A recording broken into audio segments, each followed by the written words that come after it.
Many thanks, obviously, to Dr. Kodate for the invitation and the warm reception that I've received so far. I look forward to speaking with all of you in time. I'm also delighted to see that this is launching what I hope to be a period of growth in languages and area studies in Ireland. Edinburgh University, obviously, and UCD have this relationship through Universitas 21, which we've mentioned already.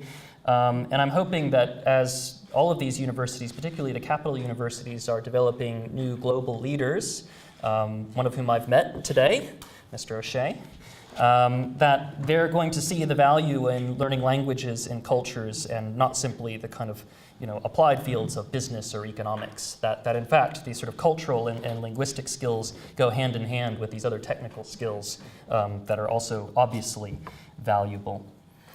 So what I hope that I can do today is show how a background, such as the one that I have, and I've been privileged to have, in language training can help open up new vistas of research, particularly comparative research.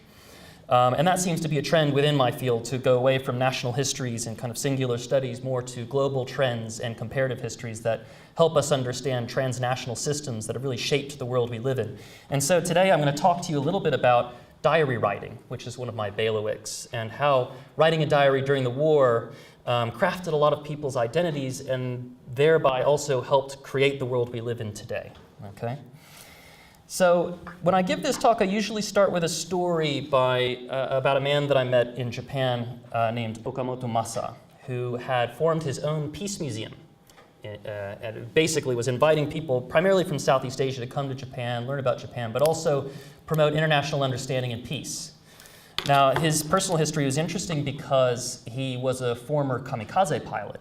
I'm sure many of you know that the kamikaze pilots are the ones who flew their aircraft into aircraft carriers during the Second World War, committing suicide. Okay, but he was a failed pilot. By failed, I mean he lived. And by this great fortune, he was able, after the war, to contribute to pacifism and the support of pacifism in Japan. And when I spoke to him, I had the rare opportunity to have a wartime diarist read their diary to me, because many of them have either died or they lost their diaries, so on and so forth. It's a very rare opportunity. And of course, the diary is replete with all of this sort of ultra-nationalistic rhetoric. So I said, what is it like for you to read this now? And he said, well, I think if I didn't have this diary, like a lot of people, I would have believed that I was tricked into the war, that I was sort of duped into it, and this kind of emperor worship was something that I didn't believe in. This diary, in which I profess my earnest belief in these things, is important to my self-reflection, my critical self-reflection. He uses a Japanese term, hansei. For those of you who are Chinese, it's fanxing, okay? So the sort of critical Confucian self-reflection. And I found that interesting because this term, hansei, often comes up in what are called hansei kiroku, or fanxing jilu in Chinese, this record of self-reflection that the military taught him to use to make him a better soldier. So in fact, the military, the Japanese Imperial Army, during the period of total war, had given him the very tools that he used after 1945 to make him a pacifist. Okay? And that is not what they intended. Okay? So this was an interesting conclusion. I thought, there's something to this. There's something to this ability of writing a self-record and then leading yourself down a path that apparently nobody really fully controls, including the writer. So then I started to think about, well, what exactly is happening in these diaries? So here's, for those of you who read Japanese or Chinese, you can see quite clearly here the record of self-reflection, right? Which is what a lot of soldiers were writing during the war. This is a Chinese example of much the same thing. It's actually a global trend, and many people don't realize this. I don't know why we've kind of lost the memory of this history. Many of them would have been sort of edited, or let's just say guidance would have been given to them by their commanding officers, right? You can see here, think about how to properly write things, particularly how to talk about the emperor in your diary. So it starts off, and there's a long history we don't have time to get into, but the Japanese military in its period of modernization started to look to countries like Germany, which had a kind of peer-reviewed diary writing system within the officer corps to make sure that people were following orders and doing what they were supposed to do. But then this kind of morphs in the 20th century into a tool of ideological control as well. So people are starting to actually read the diaries for what kind of political beliefs they have. The same thing happens in China because as Chiang Kai-shek, who is the leader of the Chinese Nationalist Party, starts to build a modern army, he brings in all of these Soviet advisors to help him figure out how to build an effective army. And the Soviet advisors say it's not good enough that they follow orders, they've got to believe in the mission, right? And so then they start to introduce this guided diary writing as well. And suffice it to say that it's a very long history, but what I see emerging out of this is that armies all over the world, whether it's the Americans or the British or the French or the Japanese or the Chinese, realize that it's just not good enough to have peasants shoot in one direction, right? They've got to understand what they're doing. They've got to understand their mission and believe in it. And because of that, we start to have these guided diary writing systems. And I think that what it ends up doing is giving these individuals tools for what I call self-discipline. That is to say, how to teach themselves what to believe is true about yourself, about others, and about the war, okay? But this is going to have some unintended consequences. And the history isn't just a military history. In fact, it goes right back into the classroom in the early 20th century. I mean, even me, I mean, the history of this is a long one, and it extends after the war as well. But even myself, who I'm nowhere near the age of these individuals, was taught diary writing by Jesuits when I went to Catholic school. Okay, so it's not as though this is something that's totally foreign to us today. Maybe some of you did as well, did diaries and then passed them on to your priest. Maybe not. But it is quite a global thing. Actually, a lot of the Catholics brought it to China and taught it there. So it's not something that's restricted to East Asia at all. And for those of you who read Chinese, I mean, there are these kind of diary writing guides, for girls.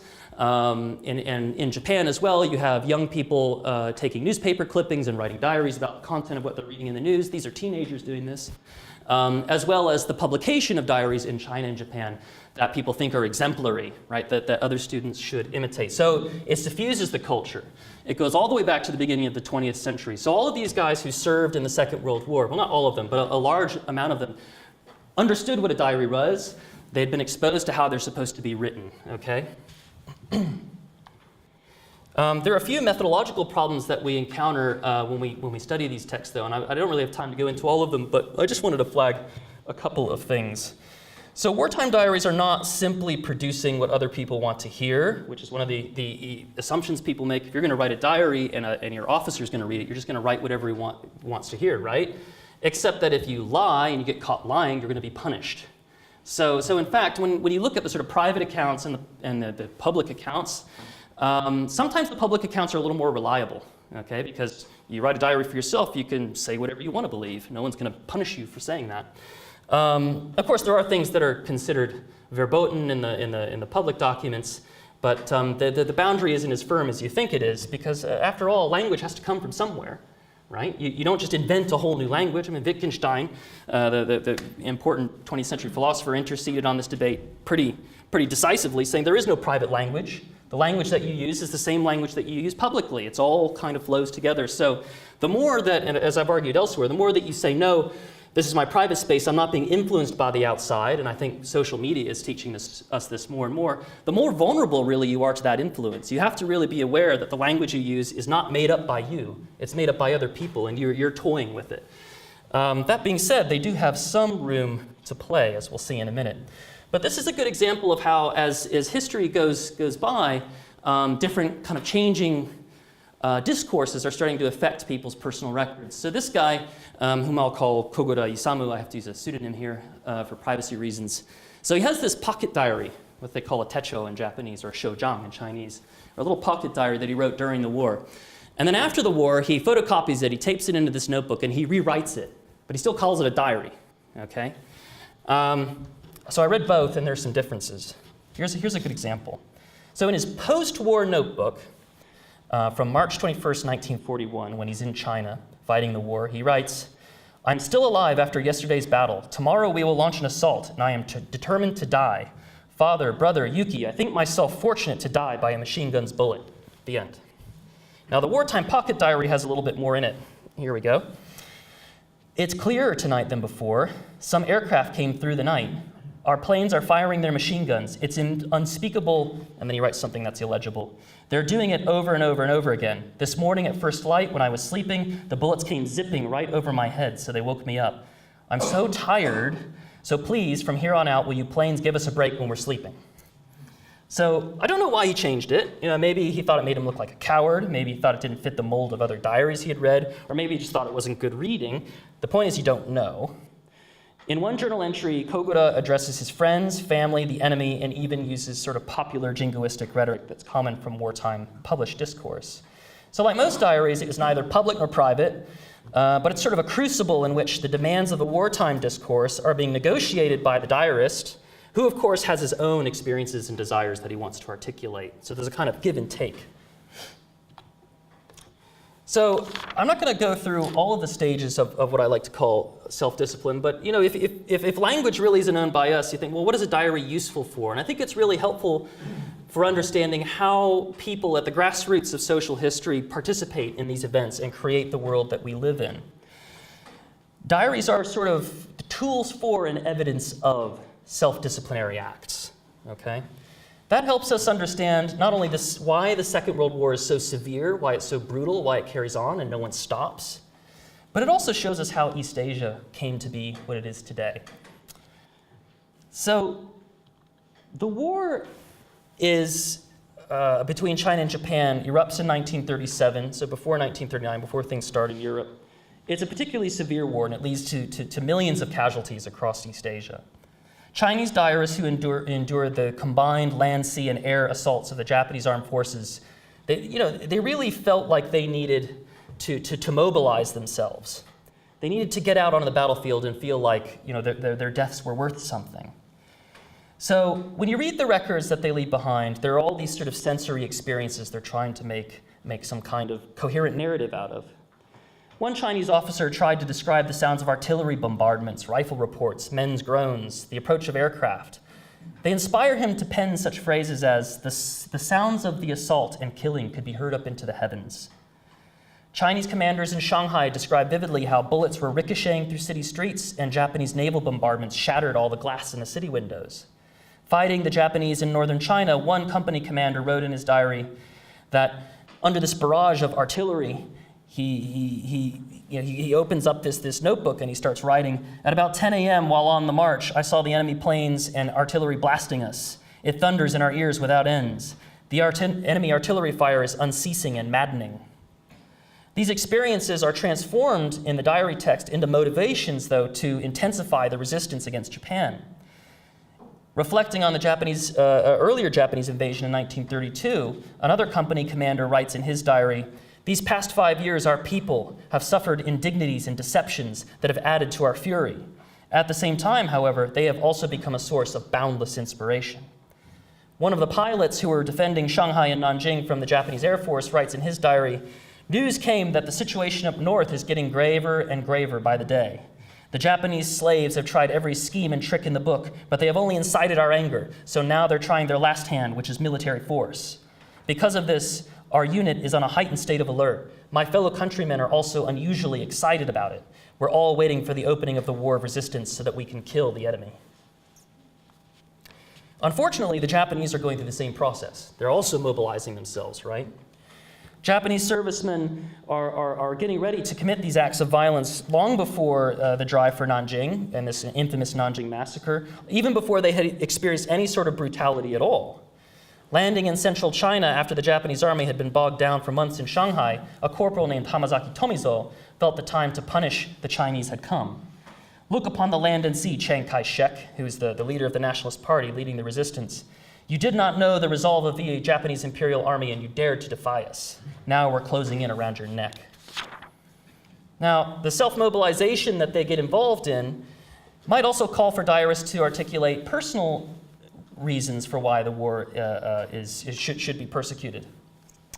More intimate farewells were following after these giant demonstrations. So often in Japan you see these kind of large parades where the Japanese soldiers are being sent off to China, and sometimes they have time to meet their family members in a more quiet setting.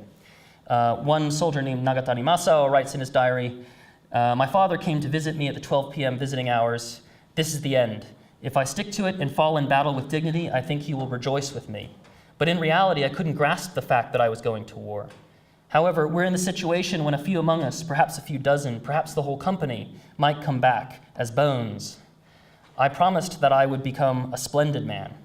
Without fail, I swear I will do this.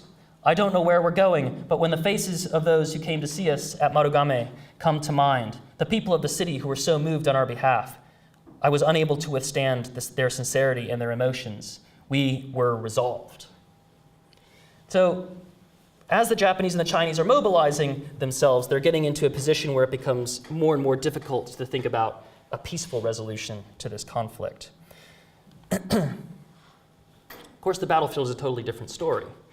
Mobilization is all fine and good when you don't have to do any fighting, but when you actually get there, things become very destabilized. And one of the things that you see very quickly in war diaries is that they go from having these narratives of heroism into episodic photograph-like descriptions of things that are happening. I saw a dead horse. I saw someone beheaded. Anyway, I don't want to get into the dark side of this. If you're interested, there are other publications that I have that kind of detail what's happening to them.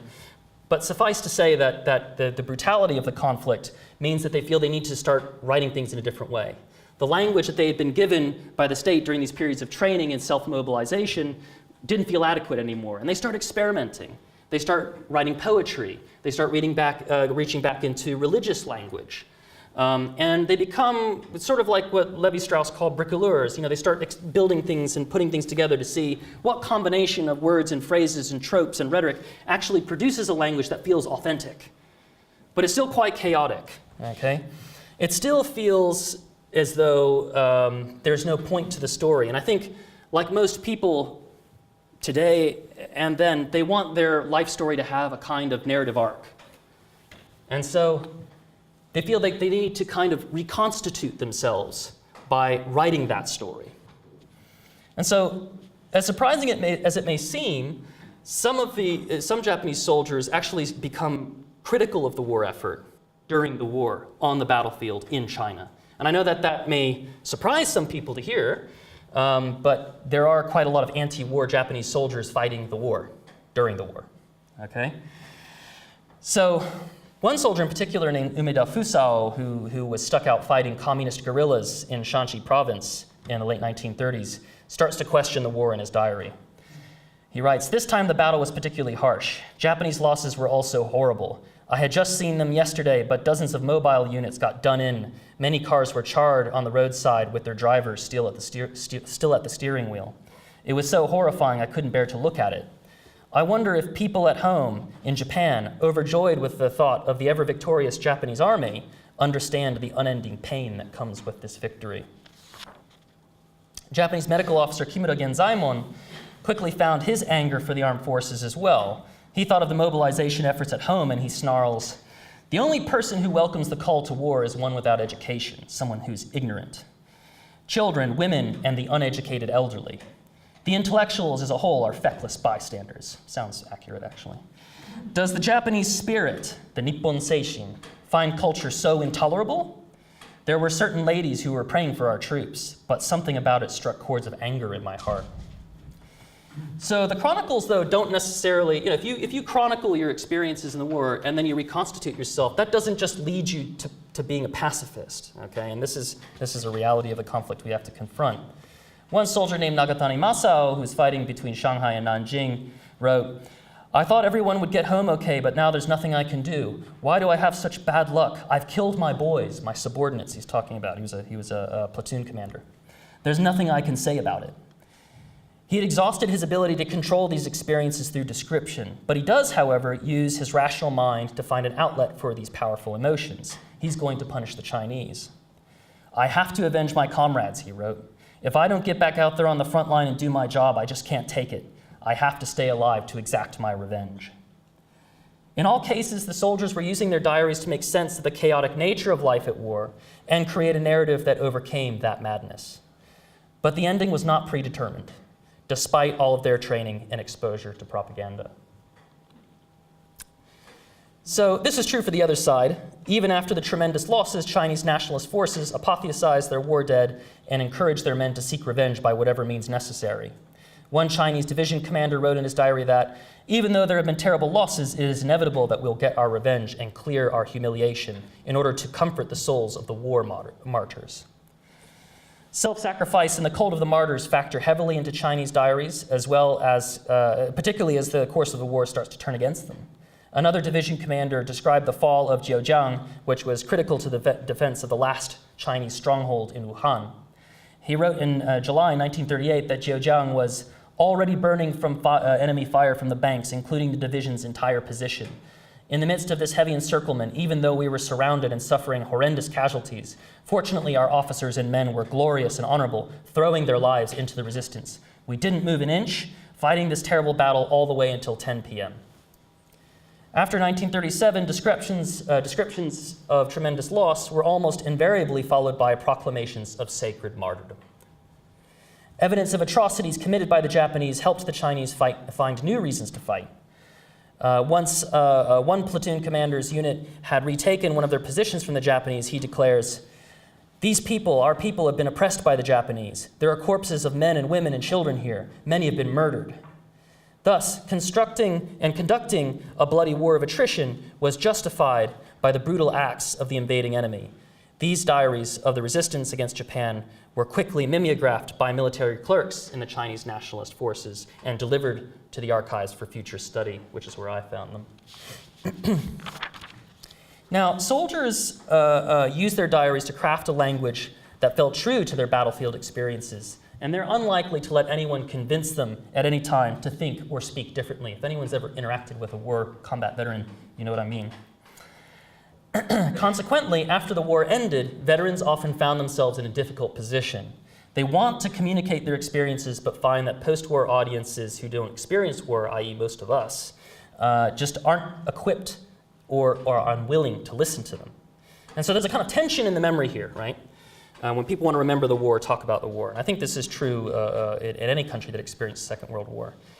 Veterans' attempts to communicate the truth that they feel can only really be articulated using the wartime language is not politically useful.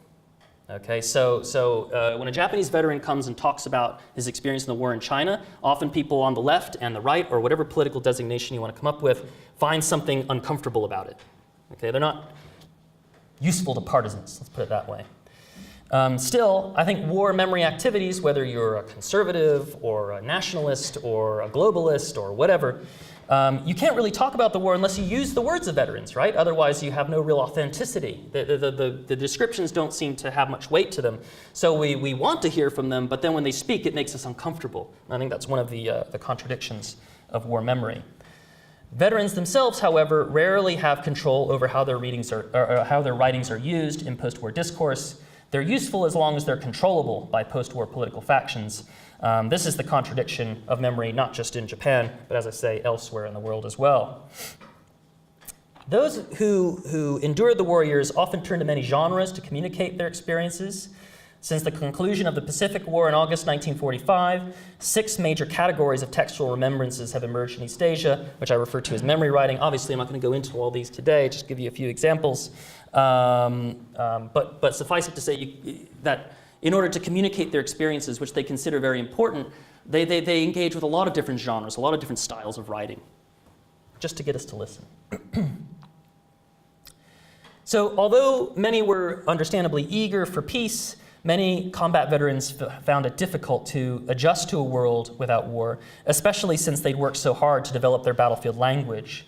One soldier, whom I'll call Tanimura Kanzo, who had been in the Japanese army in northern China since the early 1930s, he tries to maintain his wartime voice even as he's watching the empire fall apart around him. After the end of the war, he still spoke condescendingly about nurturing the Manchurians in northeastern China, which used to be a puppet state of Japan, and the holy work of the Japanese army in China. He also bemoaned the fate of Japanese colonial Manchuria in the new post-war world order, writing, at which nation's orders will Manchuria be sucked dry now? At this time, veterans like Tanimura were also subjected to re-education programs in China. For example, Tanimura changed his tone and began to speak of self-criticism, hansei, again. Writing during his captivity in China, he described in his notebook how he had discovered, in this environment, in captivity under the Chinese, the true significance of self-criticism. Using phrases from the war, like self-criticism, or the nurturing of public morals, or the unified hearts of the Japanese people, Tanimura was able to imagine a national self-criticism born out of what he called the reality of the war's loss. What becomes clear then is that while the ending of the war in East Asia was eventually accepted and even embraced by many servicemen and veterans and POWs, they did so primarily through the lens of their wartime selves, and the diary was part of this process. In mainland China,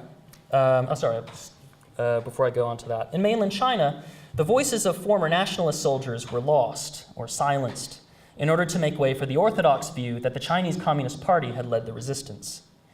Veterans' memoirs in Taiwan, however, if you're willing to go to Taiwan and read them as I did, very few people do, reveal a continuing commitment to preserving the place of the Chinese Nationalist Party as victors of the war and, in their view, the legitimate rulers of China.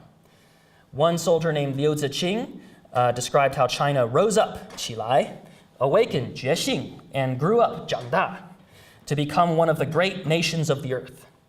After smashing the shackles of imperialism, he writes, this should have been our era of great rejoicing, but then he lays the blame on Chinese communist, as he puts it, bandits, for tearing the country apart.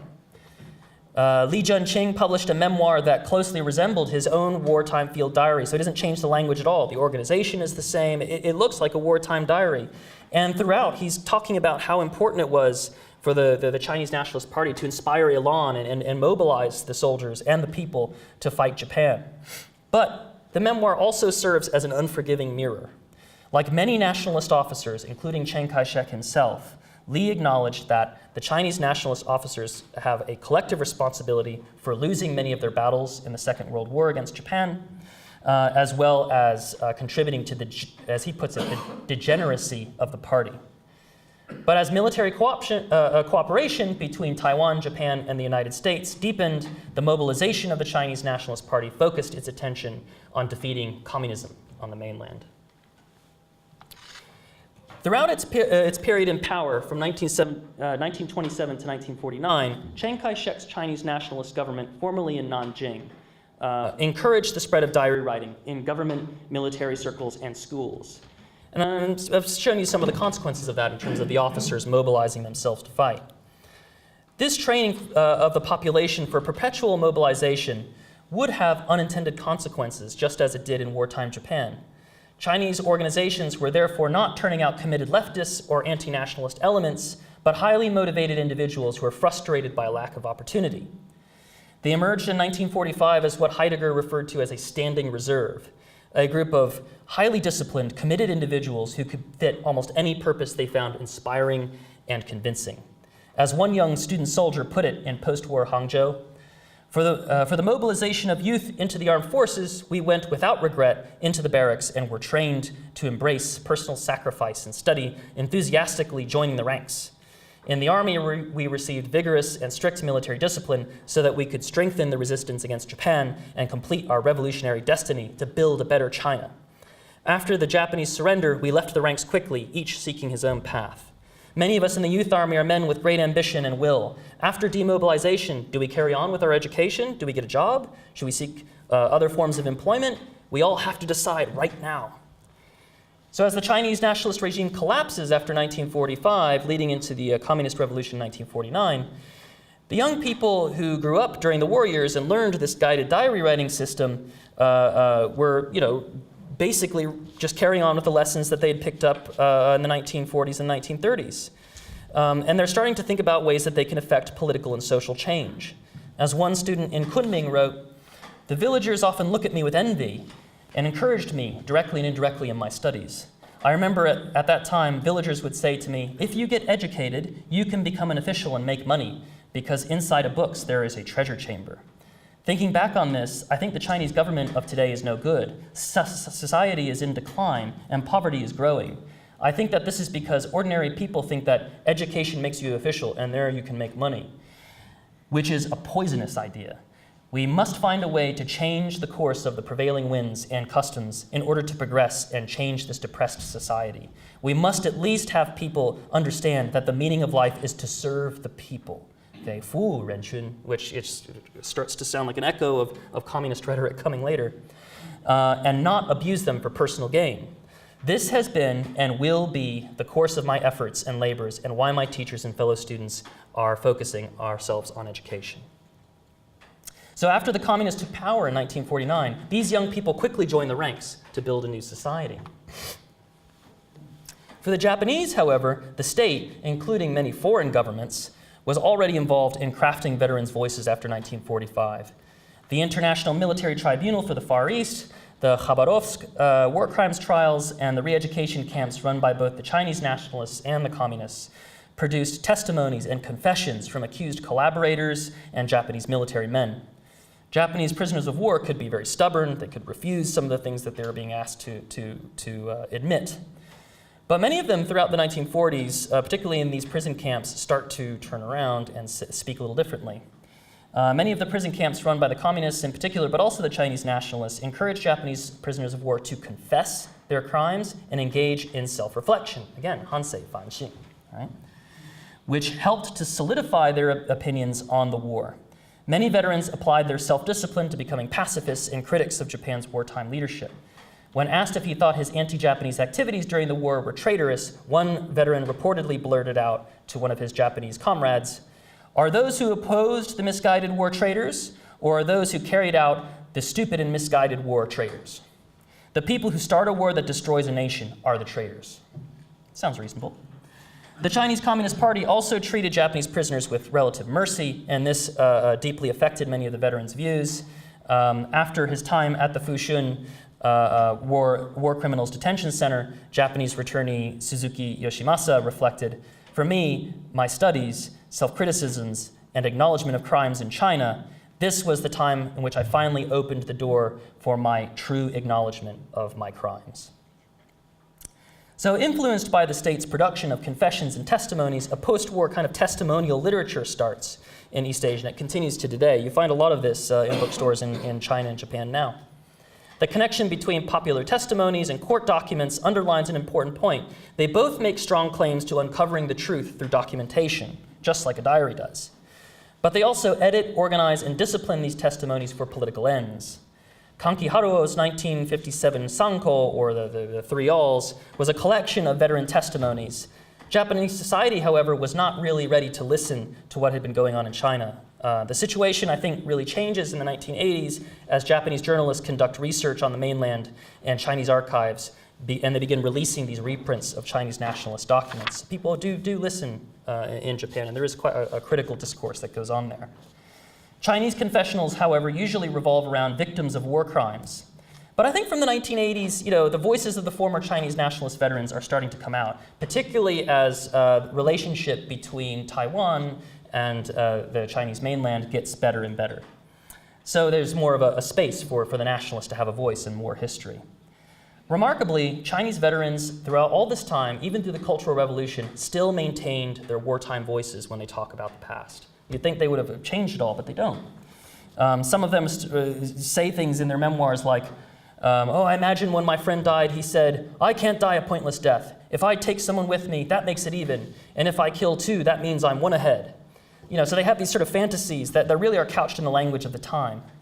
Such wartime rhetoric was strange in contemporary China.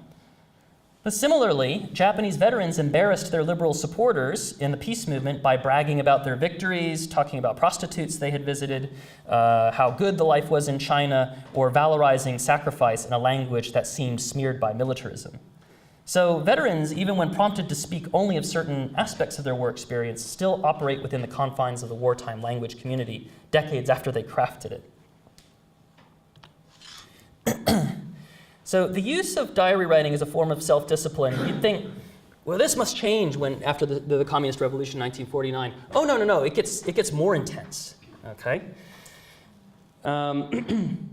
Educated people who lived in the former nationalist strongholds, like Nanjing and Shanghai, were still writing diaries in the 1950s, and they were using them to digest and comprehend the new government's policies and where they should fit in a socialist order. Engineers like Zhang Ruixiang began with the study of documents provided by the state, which, as he puts it, analyzed the true nature of the capitalist class, in order to grasp the spirit that should be used in transforming the workplace into a democratic workplace. After going through the Three Antis campaign, he writes, 3 years after the liberation, that is 1949 revolution, have we recognized the reality that the capitalist class is trying to seduce us?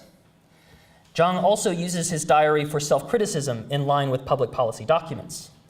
During the War of Resistance, he writes, I was an inveterate mahjong gambler at Sichuan factories, and I was enjoying city life a bit too much. By the late 1950s, the mechanism for circulating texts among established workplace study groups and the use of diaries to record one's intellectual journey was well-oiled indeed. For each diarist, study groups inspired them to internalize not only the gaze of the state and the party, but also the views of members of their work groups. In particular, the government of the People's Republic of China asked that the former educated elite of the Jiangnan region, where the nationalists used to have their power, to embrace the political consciousness of the working class, which could have been an intimidating request indeed for those who had spent very little time in their ranks. But this was important, wrote one diarist, because only in this way can we, as he says, start anew and draw a clear line with the past. As a rural production manager, one of the diarists whose diary is photographed up there, Liu Yuqin, emphasizes the importance of the masses in his diary, even when the opinions of others had turned against him during a personal crisis involving corruption charges.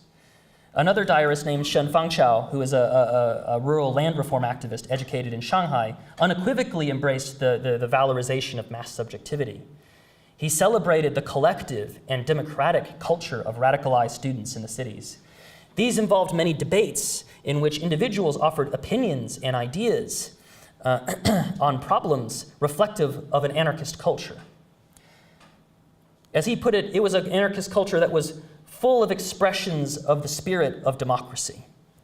During a student meeting, Shun implored his fellow students to, quote, help me completely cast off the ideology of individualism. Shun then described the importance of self-criticism as a communist practice. This is certainly a weapon of the proletariat's revolution, because through it, one is able to understand one's daily progress, for which life writing is a useful tool and record. But I think, as I've already made clear, the use of diaries as a form of self-discipline has nothing to do with communism. Okay? It doesn't have origins in that. It comes from modernism. It comes from the state itself trying to be involved in crafting identity, although the communists are the ones in China who bring it to its full fruition. But how could this have even been without the total war mobilization and the military's use of guided diary writing? So I think it's safe to say that in more ways than one, the People's Republic of China was the offspring of the Second World War. An important question that we all want to ask is why veterans choose to write a diary or publish them, as well as their memoirs, letters, other sorts of personal documents. I think in many cases they're trying to influence public memory, right? They want us to set the record straight for us. Whether or not it's right is another thing. One veteran named Taketomi Tomio, who opened a peace museum in his own house and used to have children come around where he would show them weapons and tell them often somewhat graphic descriptions of the war, explained to an interviewer why veterans' diaries and memoirs were so critical. There have been a lot of publications of military unit histories, as he put it, these butaishi, or buduishi, if you know it in Chinese. Almost what you would call a military history boom. Stepping outside of the glorious military histories of the wartime era, a more intimate record of soldiers is born. The parts that were taboo in piecemeal fashion have come to surface. What is needed is a detailed record to which only the few remaining survivors can testify, so he's positioning himself as authority here. If the naked facts of the testimonies of these survivors are not faithfully restored and documented, then they cannot be communicated to later generations, i.e. us, as a valuable historical record. No matter how humiliating the content may be, the truth must be put down in the record. My gut feeling is that in the diaries of nameless soldiers, the true face of war emerges. Now you may notice a theme there, truth, fact, right? Taketomi uses 3 different Japanese words, jijitsu, shinjitsu, honto, to underline the importance of truth in written diaries. The problem is, no one can quite agree what the truth is. Okay, what Taketomi thought the truth is wouldn't have been what many of his fellow veterans thought the truth was. In fact, the veterans often sued each other over what the truth is in Japanese courts.